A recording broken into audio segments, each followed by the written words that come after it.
Hello friends, NEET daily 20 test number 2 के solution को आज हम लोग डिस्कस करेंगे। ये सॉल्यूशन का पार्ट 2 है।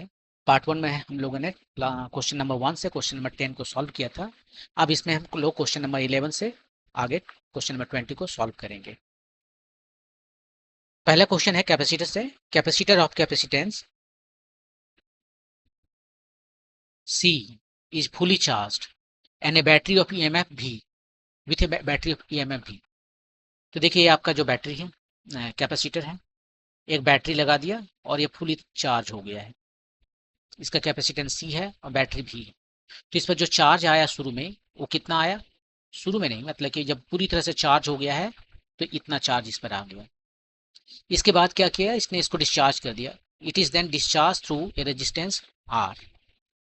अब इसको हटा दिया, बैटरी हटा दिया और एक रेजिस्टेंस R लगा दिया और अब इसके थ्रू से जो इस पर चार्ज है शुरू में T इक्वल टू 0 पर और T इक्वल टू इन्फिनिटी पर क्या आ जाएगा, ये इसको डिस्चार्ज कर रहा है। T इक्वल टू इन्फिनिटी पर चार्ज कितना रह जाएगा? 0। डिस्चार्ज हो गया। तो अब क्वेश्चन ये है कि the total heat produced in the resistance is how much. Heat produced कितना है? शुरू में चार्ज इसके पास कितना था? चार्ज तो सी भी था, एनर्जी कितना था शुरू में? वो था हाफ सी भी स्क्वायर। आप इसी को कह सकते थे क्यू नॉट भी। क्यू नॉट कितना हो कहेंगे? क्यू नॉट भी, या इसी को आप कह सकते थे Q not square by 2C। कोई भी आप फार्मूला यूज कीजिए, तीनों में से सभी सेम था। तो इसके पास इतना एनर्जी था शुरू में और बाद में एनर्जी कितना हो गया? 0। ये सारा का सारा एनर्जी कहाँ गया? गायब हो गया। किधर से? थ्रू केवल हीट से। Heat produced equal to loss of potential energy.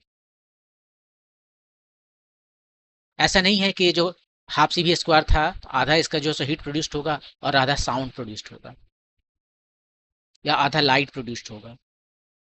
वैसा कुछ नहीं, सारा का सारा हीट में ही जाएगा। तो ये टोटल ही जो है हाफ सी भी स्क्वायर था वो चला गया हीट में। और आपका ऑप्शन नंबर आंसर हुआ 2। ये देखिए, ये तो पॉसिबल नहीं है। जितना इसके पास शुरू में एनर्जी है हाफ सी बी स्क्वायर, उसका डबल जो है सो यहाँ पर हीट प्रोड्यूस हो रहा है। कहाँ से? एनर्जी यहाँ पर बाहर से आ रहा है और भी इसको इतना हीट प्रोड्यूस करने के लिए। वैसे ही ये 4 का भी नहीं होगा। अब ये दोनों का पॉसिबिलिटी था। ये पूरा का पूरा 100% जो है सो हीट लॉस दे रहा है, ये 50% हीट लॉस दे रहा है। तो 50 नहीं, 100% इसमें लॉस हो जाता है। लेकिन इसी को यदि हम उलट देते क्वेश्चन को, इसको हम रिवर्स कर देते, कहते कि ओके ऐसा करते हैं, एक हम चार्ज दे देते हैं। शुरू में इस पर कोई चार्ज नहीं है, बैटरी लगा दिए T इक्वल टू 0 पर, और इसके बाद में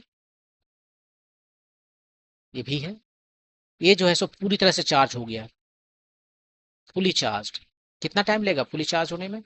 इन प्रिंसिपल इन्फिनिटी टाइम लेगा, लेकिन प्रैक्टिकल में कुछ सेकंड में ही चार्ज हो जाएंगे या कुछ मिनट में हार्डली। तो अब जो है यहाँ पर इसने बैटरी से जितना एनर्जी लिया है उसका 50% लॉस हो जाएगा हीट में। ये यूं ही जब चार्ज नहीं कर लेगा।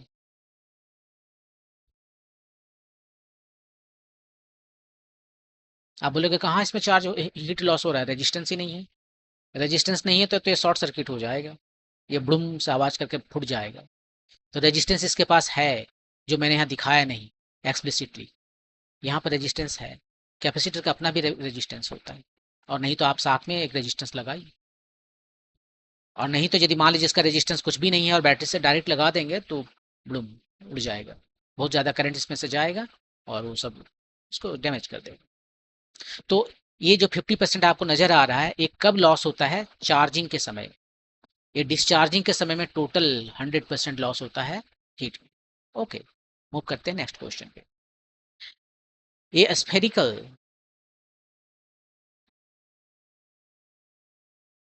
Conductor of radius A is surrounded by a concentric spherical shell of radius B। ये देखिए, एक छोटा हुआ एक बड़ा हुआ, इसका रेडियस A है और ये कॉन्सेंट्रिक नहीं लग रहा है, तो इसको थोड़ा सा, अब ठीक लग रहा है। इसका रेडियस जो है वो कितना है, बी है, छोटा वाला बी बड़ा है। The inner sphere of A is given A charge plus की, इस पर जो है सो चार्ज दे दिया, प्लस की चार्ज दे दिया। And the outer cell is earth, इसको अर्थिंग कर दिया। अर्थिंग करने से क्या होगा, यहाँ पर आपको कोई चार्ज नजर नहीं आएगा, आउटर प्लेट जो है उस पर कोई भी चार्ज नजर नहीं आएगा। आप इसे टच भी करोगे तो कुछ नहीं होगा, क्योंकि चार्ज वो सारा का सारा धरती में चला गया। कैपेसिटर में यही तो होता है, आप कैपेसिटर लेते हो, इसको चार्ज करते हो या डिस्चार्ज करते हो, तो एक देखिए प्लस आपका है यहाँ पर, ये माइनस है अंदर में, यहाँ पर कोई चार्ज नहीं होता है। क्यों, क्योंकि इसके थ्रू ये सब जो है सब इधर चला जाता है, करंट यहाँ पर जो भी चार्ज है निगेटिव वो यहाँ पर चला जाएगा बैटरी में, यहाँ पर नहीं रहेगा, बाहर में जो भी है अंदर में रहेगा। एग्जैक्टली सेम सिचुएशन यहाँ पर आप देख सकते हो, यहाँ पर जो स्क्वायर प्लेट था यहाँ पर ये स्फेरिकल प्लेट है, एक तरफ दोनों देखिए फेस फेस, यहाँ पर प्लस है तो ये अपने आप ही इंड्यूस्ड होगा, यहाँ पर माइनस, वो तो दिखाया नहीं, ये माइनस इंड्यूस्ड हो जाएगा सेम अमाउंट, ये हुए बगैर नहीं रहेगा। ऐसा इसलिए कर रहा है कि ये जो मेटल का बना हुआ है ना, ये मेटल का बना हुआ है, और मेटल के अंदर में इलेक्ट्रिक फील्ड इसके अंदर में या इसके अंदर में उसको जीरो होना है, मेटल के अंदर में इलेक्ट्रिक फील्ड जीरो होता है। ये जीरो तभी नहीं हो सकता यदि आप लगातार पावर सप्लाई करेंगे, बैटरी से कनेक्ट करेंगे तब, नहीं तो इसको जीरो रखना पड़ेगा। जब उससे करंट फ्लो करता है तभी उसमें इलेक्ट्रिक फील्ड जीरो नहीं होता है, वरना वो जीरो रहता है, जब करंट फ्लो नहीं करता वो जीरो रहता है। ठीक है, तो उसी को जीरो करने के लिए ये दोनों इस तरह से चार्ज डिस्ट्रीब्यूशन होता है, और यही तो आपका है, दोनों एग्जैक्टली सेम। ये यहाँ पर आपका पैरेलल प्लेट कैपेसिटर है, वो जो कन्वर्ट हो गया स्फेरिकल कैपेसिटर में। और अब आपको यहाँ पर फॉर्मूला याद रखना चाहिए कि स्फेरिकल, इस क्या पूछा है, कैपेसिटेंस पूछा है, ये स्फेरिकल कैपेसिटर का फॉर्मूला क्या होता है, स्फेरिकल कैपेसिटर का जो कैपेसिटेंस है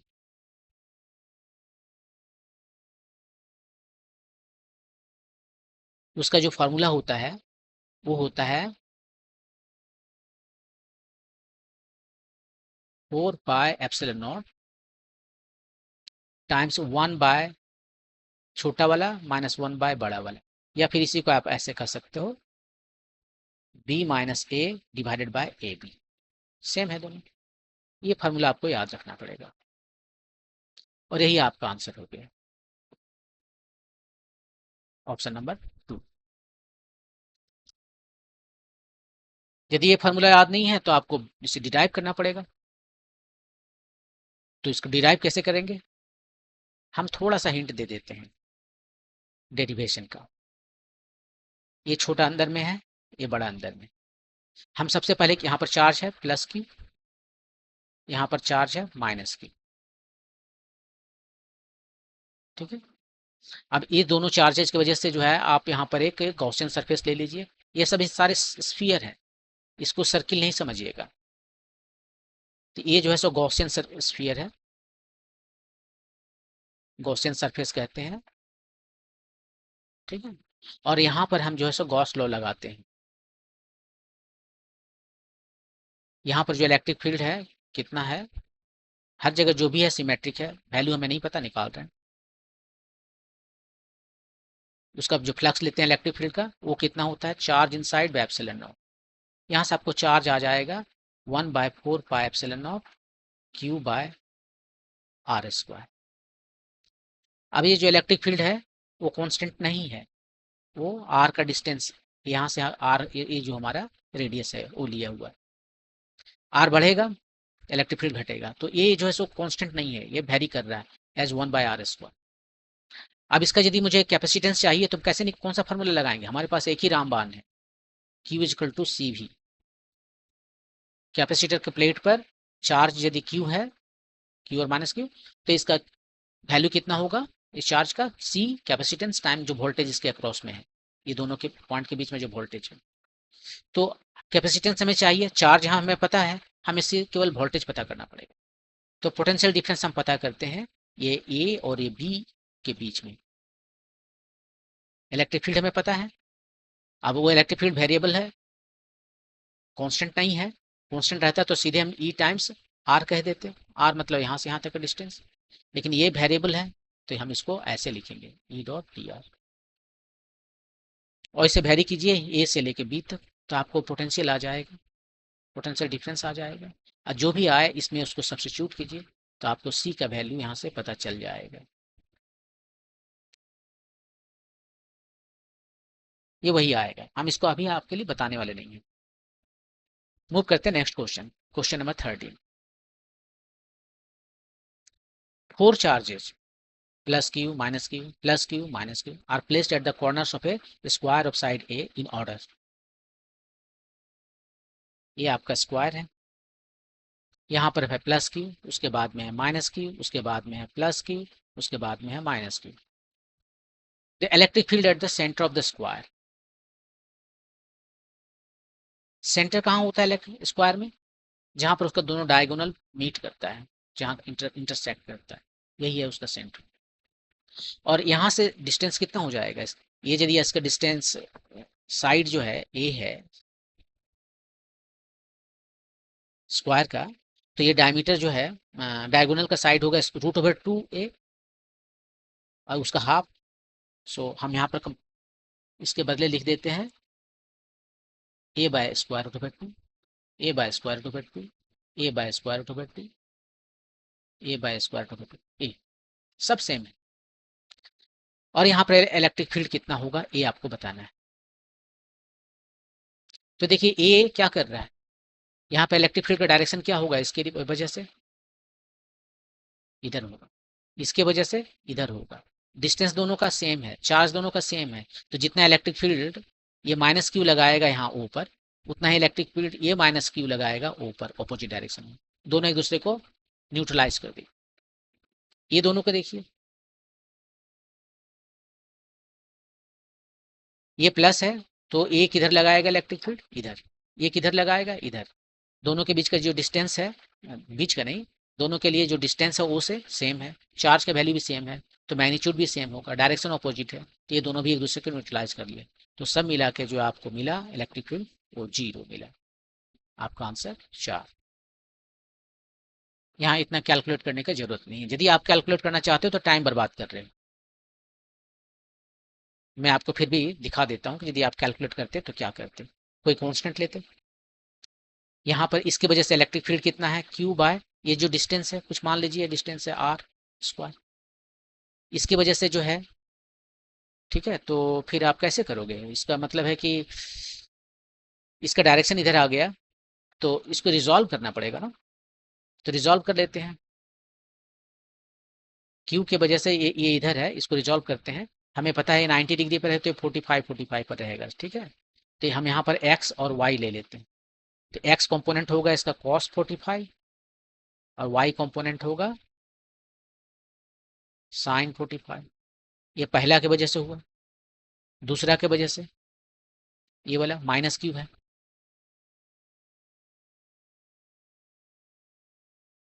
तो माइनस क्यू है तो ऐसे आप यहाँ पर रख देखिए, इसका जो है डायरेक्शन इधर है, हम सिंपली सेम वैल्यू लिखते हैं, ये आ जाएगा cos 45 प्लस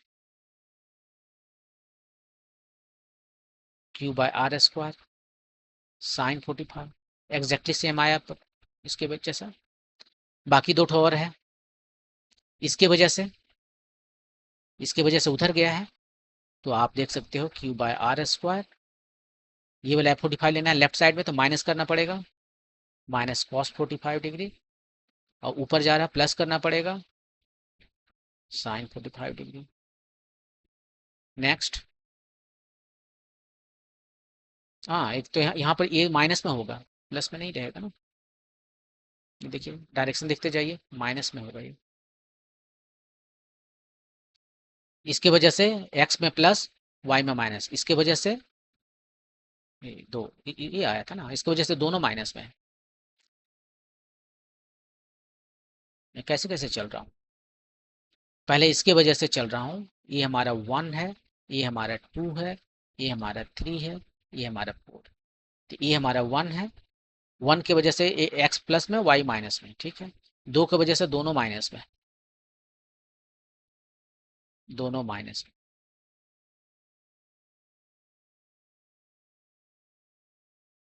यही सब झमेला है। और 3 की वजह से एक्स माइनस में वाई प्लस में, ये हो गया 3 की वजह से। और 4 की वजह से 4 ये है, ये दोनों माइनस में है क्या, नहीं। हाँ, देखिए फिर मैंने गलती किया, ये जो है सो दोनों प्लस में है, तो पहले सही था, अब दोनों माइनस में आया लास्ट में फिर। इतना क्यों करना, वहां दिख रहा है कि हमारा जो है सो वो जीरो हो रहा था, सभी एक दूसरे को काउंटर बैलेंस कर रहे हैं। अब देख लीजिए, ए प्लस ए माइनस खत्म, ए माइनस, ये दो ठो माइनस आ गया, ये दो ठो प्लस भी तो है, दो ठो प्लस है, तो ये खत्म हो गया, और ऐसे ये भी दो खत्म हो जाएगा, सब मिला के जीरो आएगा, इतना क्यों करना है। ओके, मूव करते हैं नेक्स्ट क्वेश्चन पे। An electric field in A region is given bye, ऐसे ऐसे दे रहा है, ये देखिए एक्स का फंक्शन है, वाई का फंक्शन है, सो ये कांस्टेंट नहीं है, ये एक्स और वाई दोनों का फंक्शन है।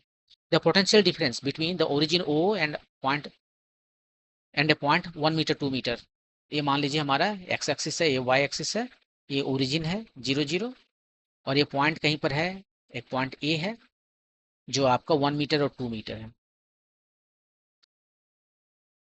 ये दोनों पॉइंट के बीच में पोटेंशियल डिफरेंस कितना है, V0 माइनस VA कितना है, potential difference between the origin and ये कुछ, इसी को हम VOA भी कह सकते हैं। पोटेंशियल डिफरेंस कैसे निकालेंगे, पोटेंशियल डिफरेंस निकालते हैं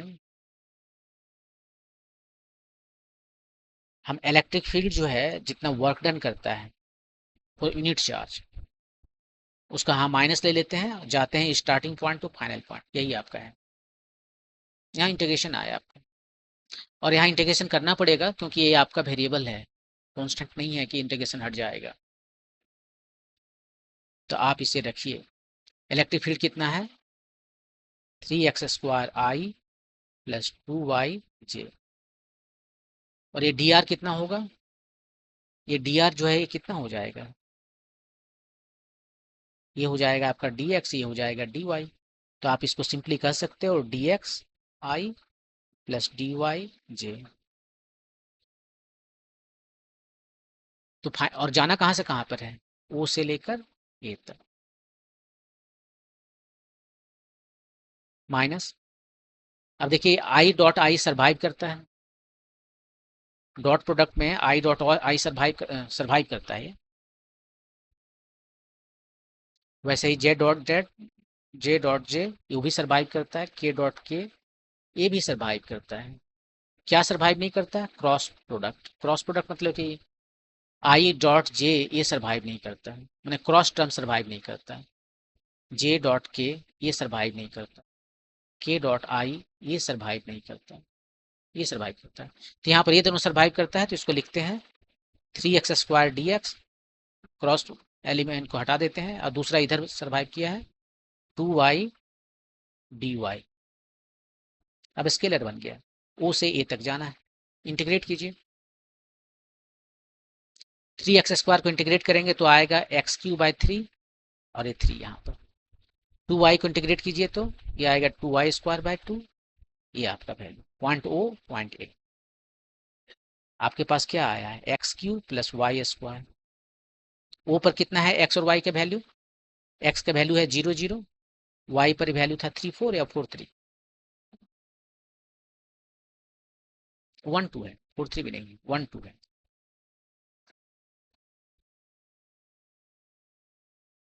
ये है 1 2।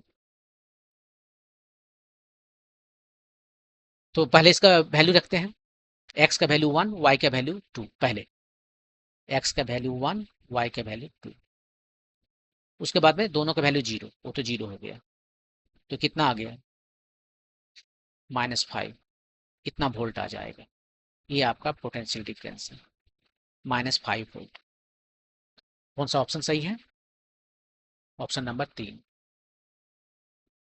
ये सही है। ओके, मूव करते हैं नेक्स्ट क्वेश्चन पे। Question number 15। ये कंडक्टर सिलिंड्रिकल कंडक्टर है, लेंथ L, इसका रेडियस है R, has resistance R, its length is doubled, length को डबल कर दिया, and radius is half, radius को हाफ कर दिया। अब तो इसका रेजिस्टेंस चेंज हो जाएगा। The new resistance will be, new resistance को R प्राइम कहते हैं, वो कितना होगा? रो। L इसका लेंथ कितना है? 2L। एरिया कितना है? पाई आर स्क्वायर होता है एरिया। R क्या है? रो L बाय ए, और ए को हम लिख सकते हैं पाई आर स्क्वायर, क्योंकि ये सिलिंड्रिकल है। इसी फार्मूला को यूज करते हैं। पाई आर के जगह पे कितना है? R/2 स्क्वायर, और यहाँ पर जो शुरू में इसका रेजिस्टेंस है वो कितना है? Rho L by pi r square, right. शुरू में इतना है और बाद में इतना आया।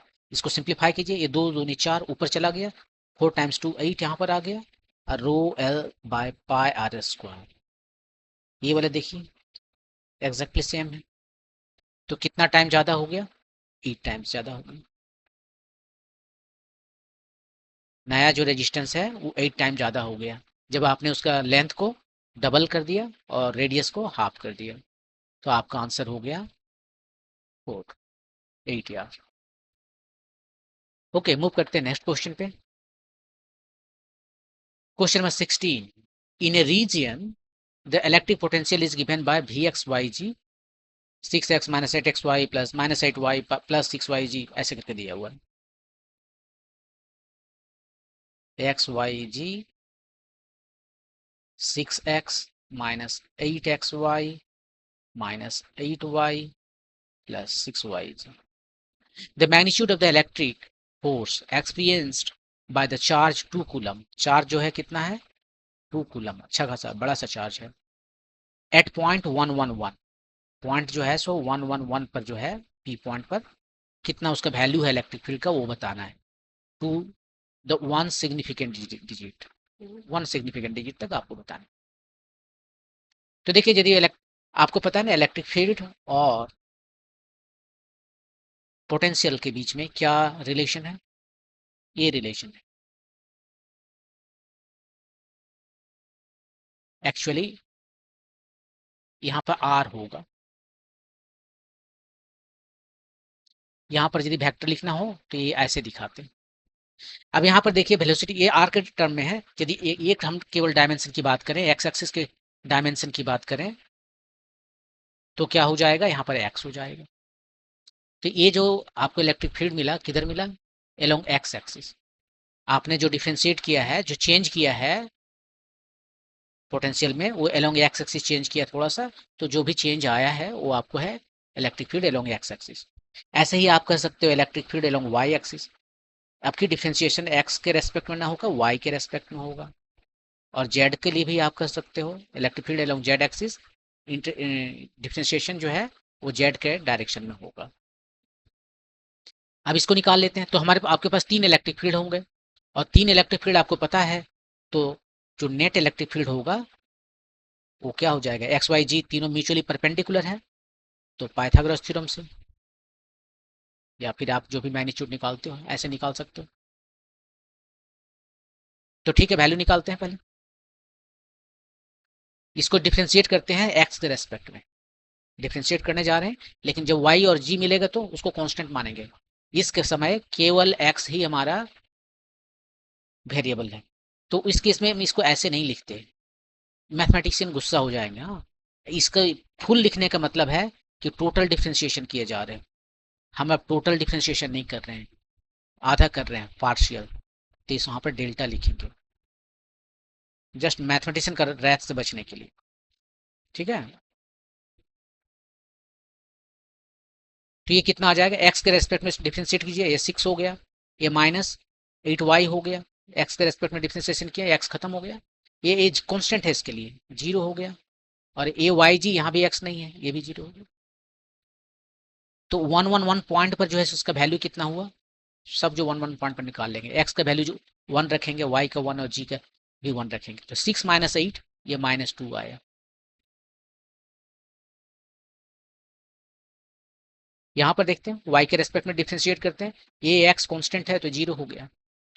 यहाँ y है क्या, हाँ y है, तो बच गया -8x। यहाँ y है, हाँ है, यहाँ भी y है, हाँ है, 6z। अब x वैल्यू जो कोऑर्डिनेट इसका एक्स वाई जी कितना लिखना है, 111, तो ये -8 हुआ, -8 -16 + 6, सो -10।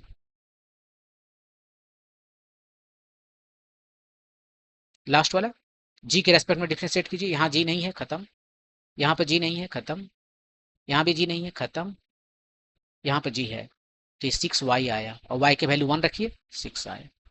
तो तीनों देखिए आपको वैल्यू यहाँ पर मिल चुका है।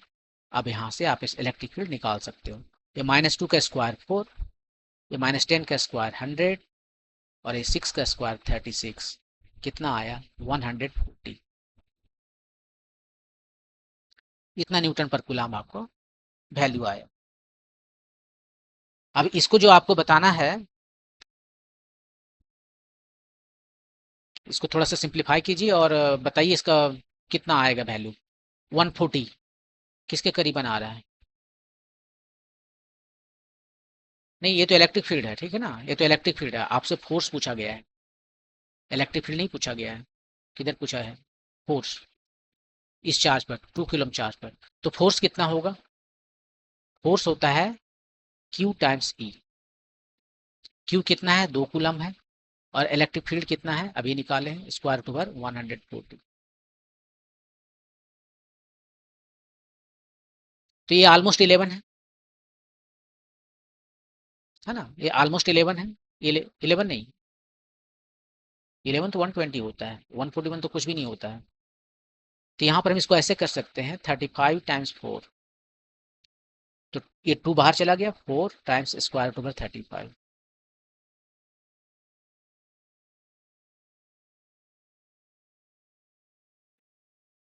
तो ये अप्रोक्सीमेट वैल्यू लेते हैं, ये ऑलमोस्ट 6 है, 6 से थोड़ा कम होगा, may be 23 Newton, may be 22 Newton,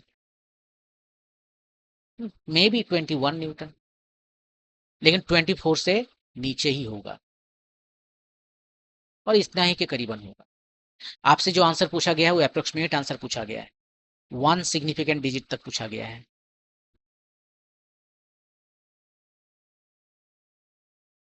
यहाँ पर कितना सिग्निफिकेंट डिजिट है, अभी 2 ठो है, 1 में कीजिए, इसको राउंड अप कीजिए, 21 को जो है आप तो 20 लिख सकते हो, जहां पर किसी सिग्निफिकेंट डिजिट 1 है, या 30 लिख सकते हो,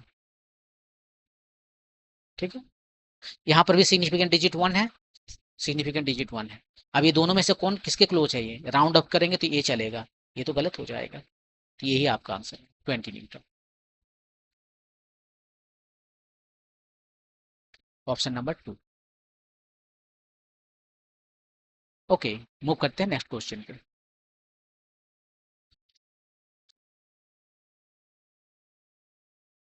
16 हो गया, 17, ओके। ये क्वेश्चन क्या कह रहा है, क्वेश्चन कह रहा है कि 2 identical parallel plate capacitor are connected in series to a battery, if dielectric slab is inserted into one of the capacitor, then the voltage across the capacitor with dielectric increases। 4 option है, एक एक करके आपको बताना पड़ेगा। तो सबसे पहले सिचुएशन देख लेते हैं, ये 2 कैपेसिटर है जो बैटरी के साथ कनेक्टेड है, मान लेते हैं बैटरी का वोल्टेज भी है, ये जो दोनों आइडेंटिकल है, तो इसका कैपेसिटेंस सी है, इसका भी कैपेसिटेंस सी, ठीक है। अब आप मुझे बताइए इसके अक्रॉस वोल्टेज कितना है, तो ऑफकोर्स V/2 है, V/2 है, बिना कुछ किए हुए, क्योंकि दोनों आइडेंटिकल है। ये बैटरी का जो वोल्टेज है वो दोनों किसने खाया, कुछ इसने खाया और कुछ इसने खाया, और दोनों आइडेंटिकल है, ट्विंस है, तो आधा ये खाएगा आधा ये खाएगा, कोई भी एक जरा आप कम बेसी नहीं, ओके। तो इतना वोल्टेज इसने खा लिया, इतना वोल्टेज इसने खा लिया। चार्ज कितना होगा वो थोड़ा सा वो भी देख लेते हैं। चार्ज जो है, सो टोटल चार्ज कितना आ रहा था बैटरी से, वही चार्ज इस पर होगा, वही चार्ज इस पर होगा, या फिर चार्ज ऐसे ही देख लीजिए ना, चार्ज हमें ये फार्मूला तो हमेशा याद रखने की आदत है, Q इक्वल टू सी। क्या कह रहा है Q? चार्ज कितना होगा उस कैपेसिटर पर जिसका कैपेसिटेंस C है और जिस कैपेसिटेंस के अक्रॉस वोल्टेज भी है। तो यहाँ पर चार्ज इसका कितना हो जाएगा, पहला का, इसका कैपेसिटेंस C है और इसके अक्रॉस वोल्टेज V/2 है। तो ये चार्ज हो गया क्या पहला कैपेसिटर का, और दूसरा का कैपेसिटेंस C और वोल्टेज भाई V/2। तो ये दोनों चार्ज है उस पर, Q1 और Q2 दोनों चार्ज जो है, मतलब कि पहला कैपेसिटर पर और दूसरा कैपेसिटर पर, दोनों पर ही चार्ज है C टाइम्स V/2। तो ये है इनिशियल कंडीशन। अब हम क्या किए हैं, अब बोला कि अब ऐसा करते हैं, ये तो स्टेडी स्टेट में था, कोई अब जिसमें चार्ज आ नहीं रहा था, पूरा चार्ज था।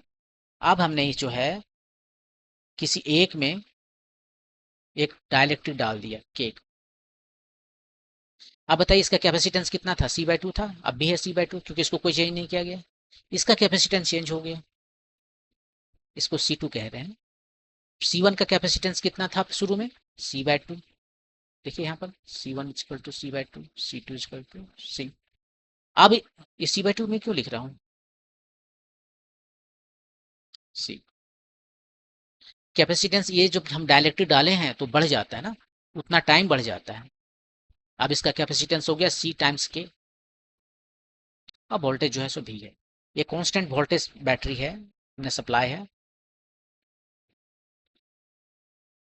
आप इधर कुछ भी कर लो, करंट ज़्यादा कम बेसी आएगा लेकिन वोल्टेज वही रहेगा। अब सवाल यह है कि क्या the voltage across the capacitor with dielectric increases. अब यहाँ पर जो वोल्टेज है वो कितना है, यहाँ वोल्टेज कितना है, वो कितना है, ये V1 प्राइम, ये V2 प्राइम। देखिए V1 प्राइम पहले जो V/2 था उससे ज़्यादा आया या कम आया, ये बोल रहा है कि इंक्रीज करेगा। अब वो निकालना पड़ेगा, कैसे निकाले। अब देखिए वोल्टेज यहाँ पर निकालना है, तो वोल्टेज का डिस्ट्रीब्यूशन कैसे होता है सीरीज में। यहाँ पर अभी क्या है, सीरीज में चार्ज फिक्स है ना, चार्ज कॉमन है दोनों, जो चार्ज इस पर है वही चार्ज इस पर, वोल्टेज अलग अलग है। आप सिंपली ये फार्मूला देखिए, Q इक्वल टू C, ये कॉमन है तो ये फिक्स्ड हो गया।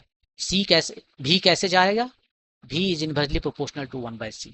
इसका क्या मतलब है कि यहाँ पर जो आपको वोल्टेज नजर आ रहा है ना, वो इनवर्सली प्रोपोर्शनल C का है। मतलब इसका पहले नहीं लेंगे, पहले इसका से C2 का लेंगे, पहले capacitance divided by C1 by sum, उसके बाद दोनों का सम। और किसको ये डिस्ट्रीब्यूट कर रहा है, वोल्टेज को, कितना वोल्टेज को, V वोल्टेज को डिस्ट्रीब्यूट कर रहा है। तो ये वोल्टेज होगा इसका अक्रॉस। अब C2 का वैल्यू कितना है, C2 का वैल्यू C है, C1 का वैल्यू कितना है, ये CK है, और C2 का वैल्यू C है, और V कितना है, ये तो ये वाला वोल्टेज है, वो तो वही रहेगा। ये कितना आ गया, 1/K+1 टाइम्स V। इसको कंपेयर कीजिए V/2 से, तो हम ऐसा करते हैं, यहाँ पर V/2 लिख लेते हैं इधर, और दो ठो अपने से लगा के इधर कर दिए K+1।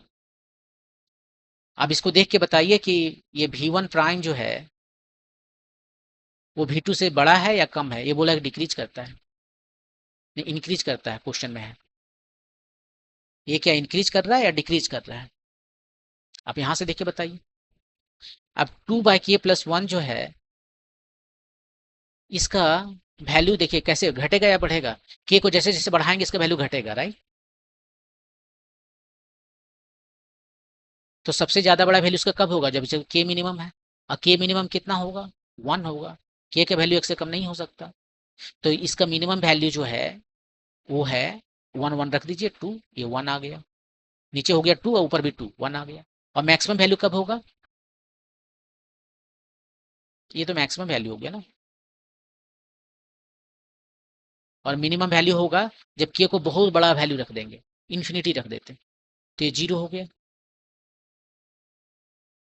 तो ये जो क्वांटिटी आपको दिख रहा है 2/K+1, ये 0 और 1 के बीच में है, मतलब 0.5 आप सोच लीजिए, तो ये इसका आधा हो गया। तो V1 प्राइम जो है वो छोटा हो गया ना V/2 से। तो जो कैपेसिटेंस इसका शुरू वोल्टेज जो शुरू में V/2 था, अब हो गया उससे कम। अब कितना कम हुआ वो तो डिपेंड करता है K के वैल्यू पर, 2 टाइम्स K+1 से कम हो गया, या तो ये कम हो गया। और उसने बोला कि ये ज़्यादा हो गया है, तो वो गलत बोल रहा है, ये नहीं चलेगा। दूसरा देखते हैं, the voltage across the capacitor without dielectric increases decreases. यहां पर आपने देखा अभी तुरंत कि ये जो वोल्टेज है यहां पर घट गया है, इसके अक्रॉस वोल्टेज घट गया है, राइट, V1 प्राइम। तो मेंटेन इसको करना है, दोनों मिला के भी रखना है, इसका घट गया है तो भी आएगा कैसे? मान लीजिए ये जो है भी पहले था ये 50% इसका, अब हो गया 25%, तो इसका तो 75% हो जाएगा, ये तो बढ़ जाएगा, ये डिक्रीज कैसे हो जाएगा? इसको बढ़ना चाहिए था, क्योंकि दोनों का जो वोल्टेज है, यहाँ पर जो वोल्टेज और यहाँ पर वोल्टेज मिला के कैपिटल भी होना है। ये यदि घट गया है तो इसको बढ़ना, ये घट गया है तो इसको बढ़ना चाहिए, तो गलत हो गया। The total charge stored in the system increases. System में टोटल चार्ज कितना है वो निकालिए।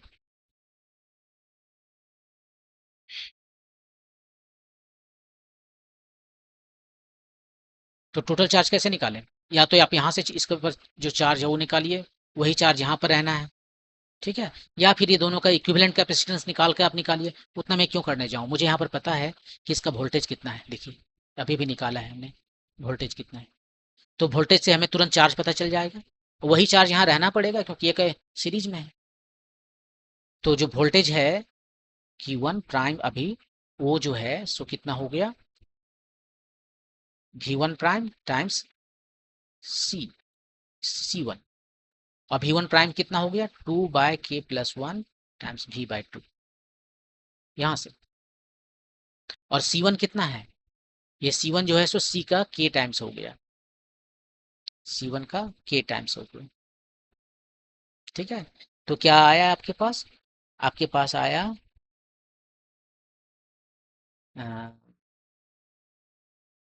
ये दो दो तो खत्म हो गया, C k/k+1, राइट। और शुरू में जो चार्ज था वो कितना था, क्वेश्चन क्या बोला है, द टोटल चार्ज स्टोर्ड, हाँ टोटल चार्ज, पहले टोटल चार्ज निकाल लेते हैं। तो जो टोटल चार्ज है वो कितना हो जाएगा, उसका डबल हो जाएगा, जितना चार्ज Q1 पर है उतना ही चार्ज Q2 पर रहेगा, 1C2, ये है 1C1।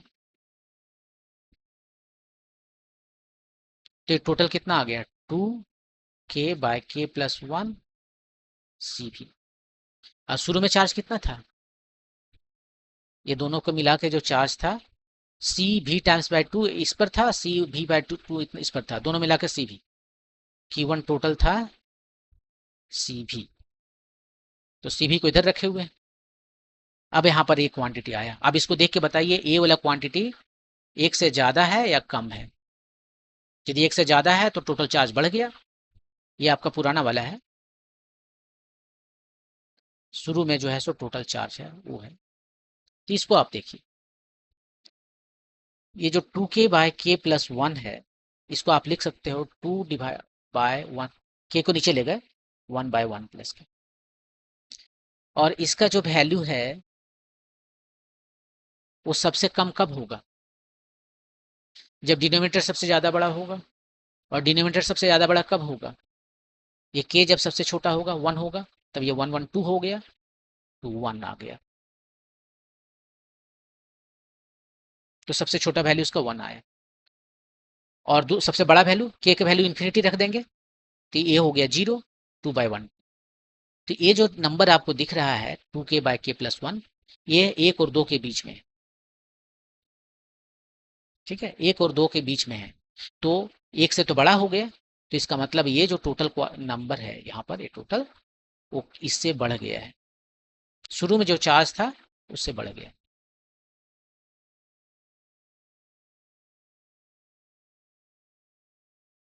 शुरू से बढ़ गया, हाँ वही लिखा सही है, तो ये ऑप्शन सही है, ये ऑप्शन सही है, तो एक तो सही हो गया, उसको निकालने की जरूरत नहीं। वैसे हम निकाल कर दिखा देते हैं कि the equivalent capacitance of the system decreases. Equivalent जो कैपेसिटेंस है सिस्टम का वो कितना होगा, ये डी वाला देखते हैं।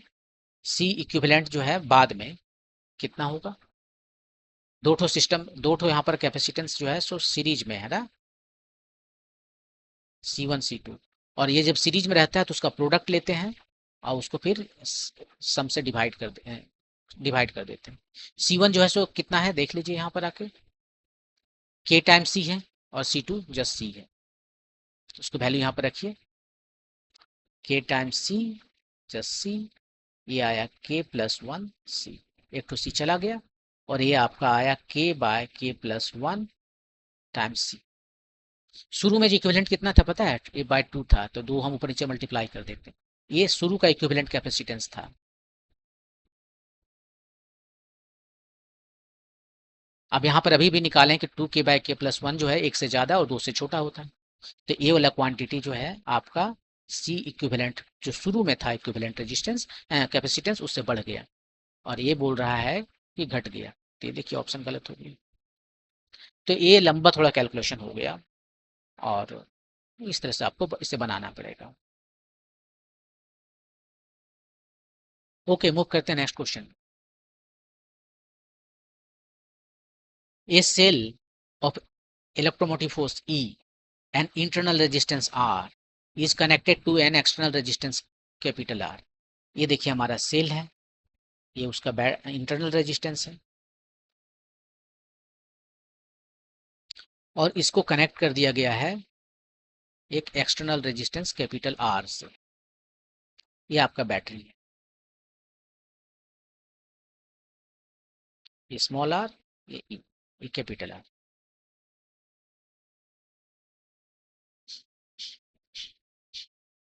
ये E लिखा हुआ है, वही लिखेंगे, जो लिखा हुआ वही लिखेंगे। The power dissipated in the external resistance R is maximum when, ये आपको याद रखना है क्योंकि एग्जाम में तो इतना टाइम नहीं कि आप कैलकुलेट करके बता सकते हो।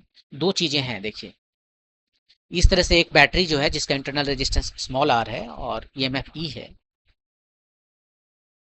और बाहर में एक्सटर्नल रेजिस्टेंस R है। दो क्वेश्चन है यहाँ पर, एक क्वेश्चन है मैक्सिमम करंट, मैक्सिमम करंट कब ड्रॉ होगा, और दूसरा है मैक्सिमम पावर डिसिपेटेड कब होगा। ये दो चीजें हैं जो आपको बताना। तो मैक्सिमम करंट देखिए, इसी से जो करंट आप निकाल रहे हो ये तो बहुत ईजी है, इसको आप बना सकते हो।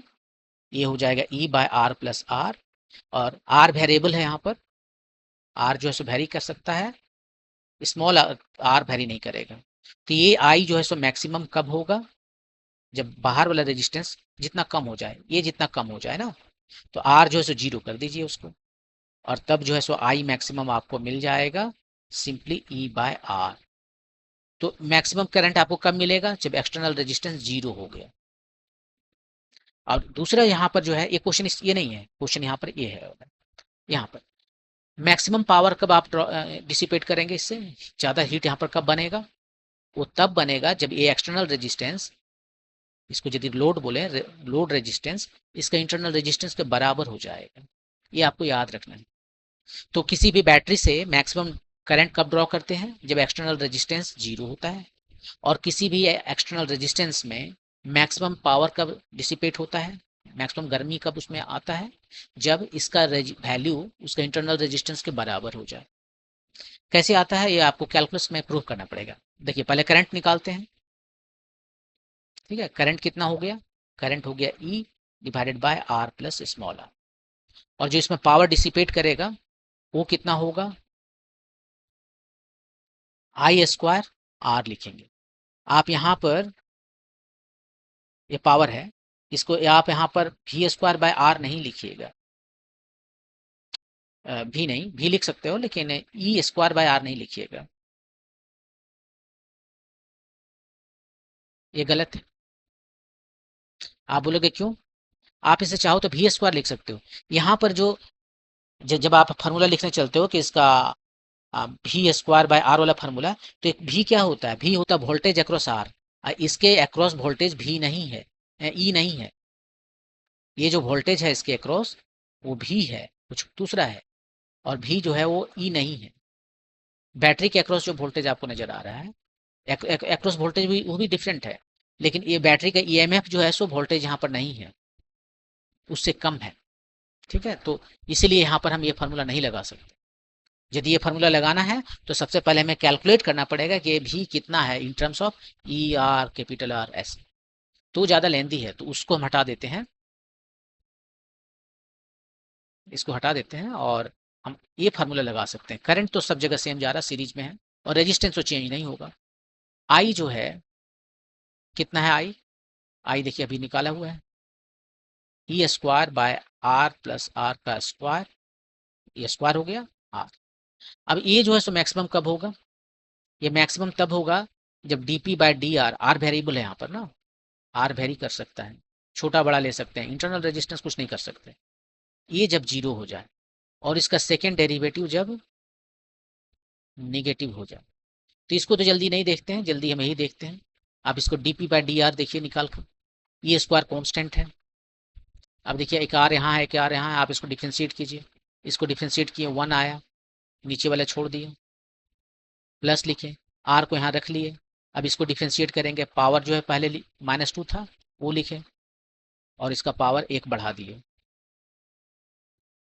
इतना आया और इसको जीरो होना है। आप यहाँ से देख सकते हो कि वन आर ई जो दूसरी तरफ जाके जीरो बन गया, आर प्लस आर का होल स्क्वायर भी दूसरी तरफ जाके जीरो बच गया, इसमें 1 बच गया, इसमें 2 r by are plus r बच गया, बाकी सब जीरो हो गया। तो आप यहाँ से देख सकते हो कि ये 2r is equal to r plus r, और आर कितना आया, आर। तो जब इंटरनल रेजिस्टेंस एक्सटर्नल रेजिस्टेंस के बराबर है तो मैक्सिमम करंट, मैक्सिमम पावर जो है डिसिपेट होता है। तो ये दो बातें आपको याद रखिए, किसी बैटरी से मैक्सिमम करंट कब निकलता है, जब एक्सटर्नल रेजिस्टेंस जीरो है, और मैक्सिमम पावर एक्सटर्नल रेजिस्टेंस कब डिसिपेट करता है, जब ये मैक्सिमम पावर जो लोड रेजिस्टेंस कहते हैं वो इंटरनल रेजिस्टेंस के बराबर हो जाता है। तो ये सिंपली आपको याद रखना है। Okay, next question, question number 19। A charged particle is at rest, ठीक है, in a region where there is a uniform electric field, the particle will, देखिए यहाँ पर इलेक्ट्रिक फील्ड का जो है रीजन है, और एक पार्टिकल यहाँ पर चार्ज पार्टिकल चुपचाप बैठा हुआ है, ठीक है, move in the direction of the electric field. ये जो चार्ज है क्या ये डायरेक्शन में, इलेक्ट्रिक फील्ड के डायरेक्शन में मूव करेगा, वो तो डिपेंड, ये मूव करेगा इफ ये क्यू जो है सो पॉजिटिव चार्ज है, yes, if Q is equal to positive, otherwise नहीं। Next, move opposite to the direction of the electric field, yes, but Q यदि निगेटिव है तब, यदि क्यू निगेटिव हो गया जैसे -e हो गया, तो इस जो चार्ज है -e पर फोर्स किधर लगेगा, इधर लगेगा, तो इधर मूव करेगा। रिमेन एट रेस्ट, नहीं, ये तो पॉसिबल नहीं है, इस पर फोर्स लगेगा तो रुका हुआ कैसे रहेगा। Accelerate in the direction of the electric field, ये पॉजिटिव, और एंड अपोजिट इफ नेगेटिव, ये सही है। यहाँ पर मूव केवल करने बोला, मूव एक जनरल वर्ड है, इसका मतलब एक्सेलरेट भी कर सकता है, डिसलरेट भी कर सकता है, कुछ भी कर सकता है। यहाँ ज्यादा स्पेसिफिक होकर बोला कि एक्सेलरेट करेगा in the direction of electric field, हाँ, क्योंकि तब फोर्स इस पर जो है सो पॉजिटिव रहने पर जो है ना फोर्स इधर लगेगा, और नेगेटिव रहने पर फोर्स इधर लगेगा, और जब फोर्स लगेगा तो उसमें एक्सलेशन आएगा। यहाँ चूंकि फोर्स राइट साइड में लग रहा है तो एक्सलेशन इलेक्ट्रिक फील्ड के डायरेक्शन में है, और निगेटिव में ऑपोजिट डायरेक्शन में लग रहा है तो एक्सलेशन भी निगेटिव डायरेक्शन में। वही ये सब कुछ क्लियर करके बता रहा है ऑप्शन नंबर 4, तो ये आपका answer. A current of 2 ampere flows through 3 ohm resistor for 10 minute, एक करंट है 2 एम्पियर का, ये रेजिस्टेंस है 3 ओम का, इसमें फ्लो किया है 10 मिनट तक, टाइम दे दिया है 10 मिनट तक। The heat generated in the register is how much, heat कितना जनरेट होता है, आई स्क्वायर आर टी, यही हीट जनरेट का फॉर्मूला है। पावर का बात करते तो पर सेकंड कितना हीट जनरेट हो रहा है, d H by d t, P equal to I square by R, I square times R हो गया। इस फार्मूला को लगाइए और आप निकालिए, फार्मूला बेस्ड क्वेश्चन है, इसमें तो कुछ है नहीं। करंट कितना है 3 एम्पियर का, नहीं 2 एम्पियर का, 2 स्क्वायर, रेजिस्टेंस कितना है 3 ओम, टाइम कितना है 10 मिनट है, सेकंड में लिखिए, क्योंकि एसआई नोट में लिखेंगे सब कुछ।